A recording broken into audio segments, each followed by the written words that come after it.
ஒண்ணு பெத்துட்ட, அடுத்து இன்னொரு பிள்ளை எப்ப பெத்து கொடுப்ப? ஒண்ணு பெத்ததுக்கே இங்க பாதி உசுறு போயிருச்சு, மீதி உசுரையும் பெத்தது ஸ்டேட்டஸ் செஞ்சு எடுத்துக்கிட்டு இருக்கு. இதுல இன்னொரு வேற பெத்துக்கிட்டேனா ஐயோ பைத்தியக்காரி ஆகி போயிடாது. ரெண்டு பேரா இருந்தா இவனுக்குள்ள விளையாண்டுக்கிறவா இல்ல. இவன் செஸ் விளையாடுறதுக்காக, இவன் கேரம் போர்டு விளையாடுறதுக்காக நான் இன்னொரு பிள்ளை பெத்துக்கிட்டு முடியுமா? ஏன் பக்கத்துல கர பிள்ளை போய் விளையாட மாட்டானா? ஈஸியா சொல்லிடுறியா 2 பெத்து கொடு 3 பெத்து கொடுன்ட்டு.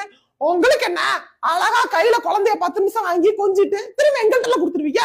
நாங்கெல்லாம் அதை தூங்க வச்சு ஊட்டி விட்டு களி விட்டு எல்லாத்தையும் நாங்கெல்லாம் பாக்கணும்.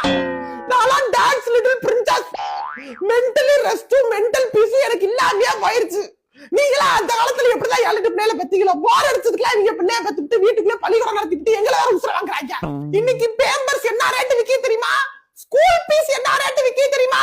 காசு அப்படிங்க. என்னைய கல்யாணத்துக்கு முன்னாடி பாத்துருக்கீங்களா இல்லையா? அசினுக்கு கசின் மாதிரி இருப்பேன். இப்ப கரண்ட் மிஷினுக்குள்ள விட்ட மாதிரி இருக்கியா மூஞ்சி? க்ளோவே போயிருச்சு. ஒரு பிள்ளை பெத்தவட்ட போய் அடுத்து எப்ப குழந்தைன்னு கேட்காதீங்க. உங்களுக்கு அவ்வளவு ஆசையா இருந்துச்சுன்னா 60 வயசுல நீங்க போய் பிள்ளைய பெத்துக்குங்க. Hello